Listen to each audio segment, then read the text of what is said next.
Bom, o que será que uma pintura surrealista e uma receita mexicana podem ter em comum? À primeira vista, parece que nada, né?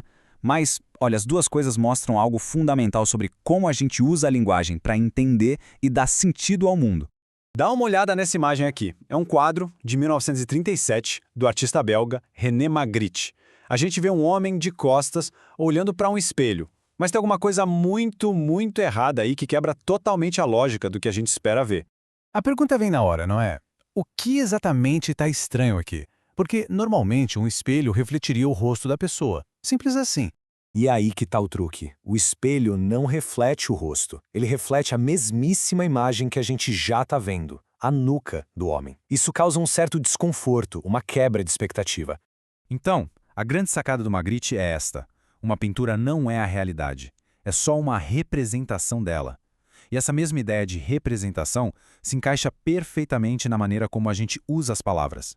E é isso que nos leva para a nossa primeira grande ideia. Assim como a pintura do Magritte, a linguagem também é uma forma de representação. E é justamente por causa disso que coisas como a ficção e a mentira podem existir. Olha, o que é realmente interessante nessa citação é como ela resume tudo. As palavras não são as coisas em si, elas são símbolos que a gente usa para expressar significados. É por isso que podemos criar mundos que não existem, como na ficção, ou distorcer a realidade como na mentira. Em nenhum outro lugar essa representação é mais poderosa do que na literatura. Os escritores pegam as palavras, que são como ingredientes, e misturam tudo para criar algo completamente novo, cheio de sabor e emoção. Para a gente ver como isso funciona na prática, vamos analisar uma obra que leva essa ideia de cozinhar com palavras ao pé da letra. O famoso romance da escritora mexicana Laura Esquivel. Este é Como Água para Chocolate, um livro que praticamente inaugurou um gênero que algumas pessoas chamam de cozinha-ficção. A história gira em torno da Tita, a protagonista, que descobre um jeito de colocar as próprias emoções na comida que ela prepara, afetando todo mundo que come. A história do nascimento da Tita já mostra que a gente está num mundo onde o impossível pode acontecer. A sensibilidade dela era tão, mas tão extrema que ela reagia ao mundo aqui fora mesmo antes de nascer. Ainda no ventre da mãe, a Tita chorava toda vez que a mãe dela picava cebolas. Um dia, o choro foi tão forte que acabou provocando o parto ali mesmo, em cima da mesa da cozinha. Mas não foi um nascimento comum, não. O livro conta que a Tita foi literalmente empurrada para o mundo por uma enxurrada de lágrimas que chegou a inundar o chão da cozinha. E o resultado? A cozinheira da casa, a Nasha, conseguiu juntar sal suficiente das lágrimas que secaram no chão para encher um saco de 5 quilos. Isso mesmo, sal para cozinhar por um bom tempo. A gente já percebe aí que nesse universo as emoções são literais, são palpáveis.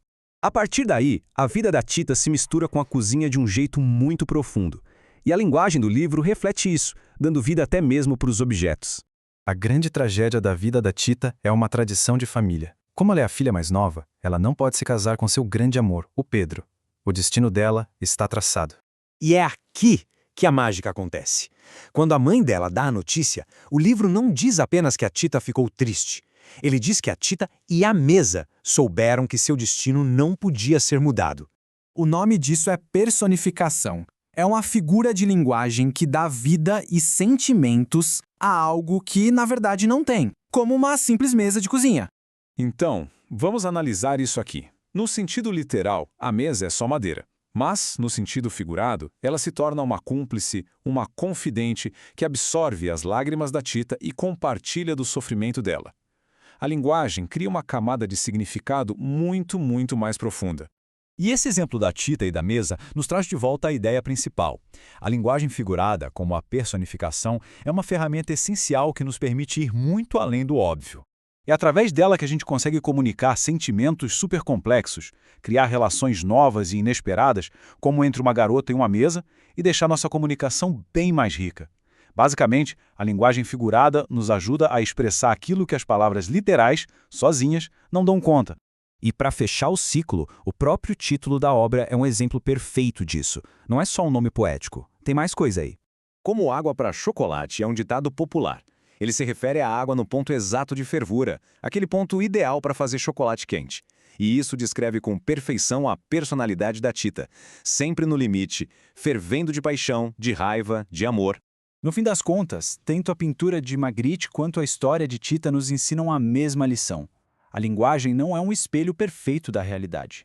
Ela é uma ferramenta criativa, uma forma de arte que, quando usada de maneira figurada, não apenas descreve o mundo, mas nos permite senti-lo com muito mais intensidade. E isso nos deixa com uma pergunta para refletir. O que a gente ganha na nossa percepção da vida, da arte e das outras pessoas quando paramos de enxergar o mundo apenas pelo seu significado literal?